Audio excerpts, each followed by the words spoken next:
reason men will give you attention is because something will be on you that will make it impossible for them to neglect you. The maiden knew this, and so she deliberately wanted to break. See, power is beautiful when it doesn't happen by fluke.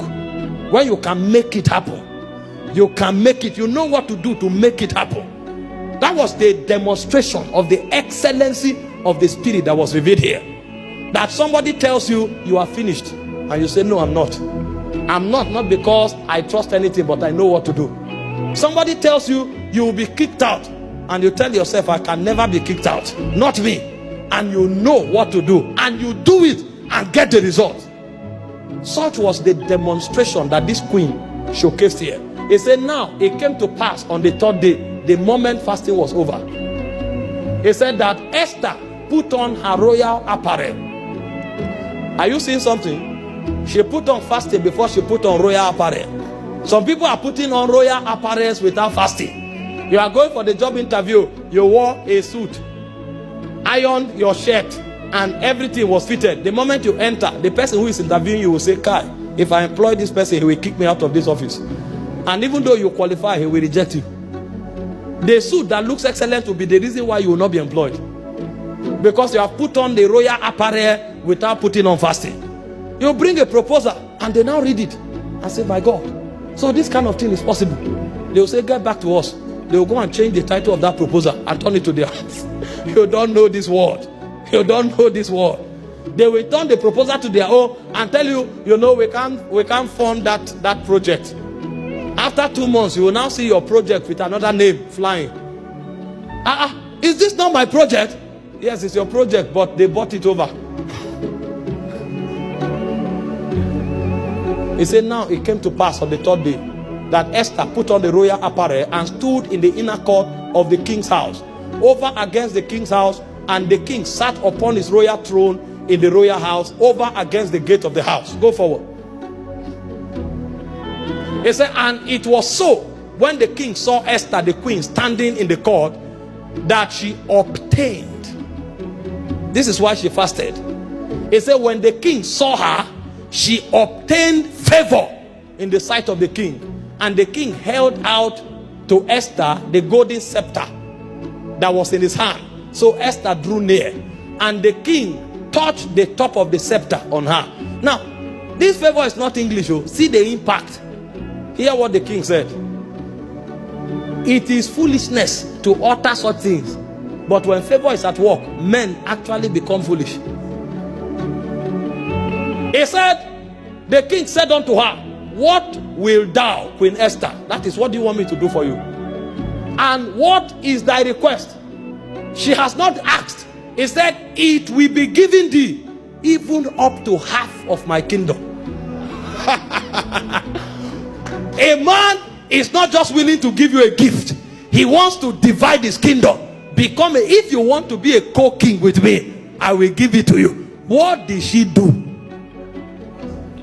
She fasted. You see why you have spoken the whole English for 2 hours. They say, okay, wait outside, we'll get back to you. And you have been waiting for 7 months because you didn't add fasting to your oratory. You only came with lingo. Thank God for Queen's English, but spirits don't hear it. How can a king tell you, I will give you up to half of my kingdom if you ask? What did you come with? I came with favor. How did you generate it? I generated it through fasting. And so when you are fasting, instead of being mindful of time, be mindful of favor. When that fasting begins to affect you, tell yourself, I'm submerged in favor. I'm submerged. Favor is beginning to rise on my inside. And when you step out from that fasting altar, you become audacious because you know you have done something. And that thing you have done has an implication. That implication is a provoker of favor. You see why believers are defeated. They are not doing the things that are available to them. You now fast in January for 21 days. You exhaust the favor you generated in February. Meanwhile, your warfare began in April. By the time battle starts, favor has finished. Don't your perfume finish? Do you buy one perfume and use it for 10 years? No matter how powerful. And so if you want favor to be constant, you will keep fasting constant. This is what believers don't know. They are just quoting scriptures. It's not every scripture you quote. Somebody will now come and see this and say, because Esther had favor, I have favor. Do you have 3 days dry fast? This thing was provoked. Romans 15:4 said the things that were written aforetime, they were written for our learning, that we through patience and comfort of the scripture might have hope. So next time before you go to see the senator, take a 3 days fast. Don't just throw there with your diary. Don't throw there with your proposal. Go there with fasting. That's why we teach like this, to teach you how to dominate life.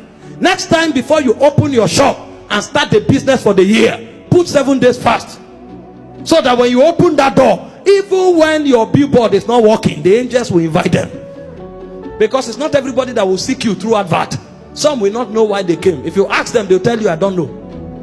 A brother walked into this place the other time and we said, what happened? He said he doesn't know. He was just walking and he came in. You can't depend on all you are doing to succeed. You need something supernatural added to what you are doing. And so there are some physical activities that have spiritual implications. And so if you want to go ahead in life, instead of doing only the physical activities with physical implication, add physical activities that have spiritual implications. The Bible said when Aaron and Hur held the hand of Moses, Joshua was winning. That's a physical activity with spiritual implication. The same way, fasting is a physical activity with spiritual implication. Too many persons are dry of favor. They have the best of ideas, but there's no favor in their lives. And so the people that should help them are asleep. They gave us the land, 1.5 hectares in Uye,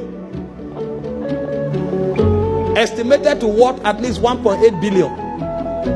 And then we said, okay, because we can't pack in quick, let's build a 2,000-seater auditorium first, so that we can move in and then we'll start our project. And somebody strode to look at the land. This is the land that was given to you. What do you say you want to do? I say, we want to build a 7,000-seater auditorium. But because of our time, we want to do 2,000 first. And he said, okay, I'll get my people, we'll build it in 2 weeks.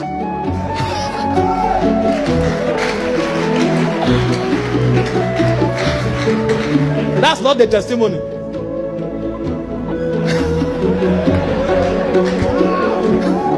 We will build it in 2 weeks. You know the cost? It's more than 200 million.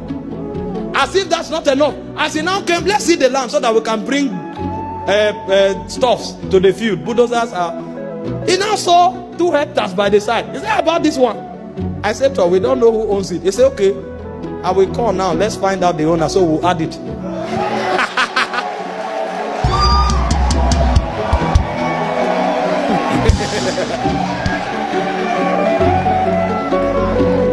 When they say fast, it's not story. So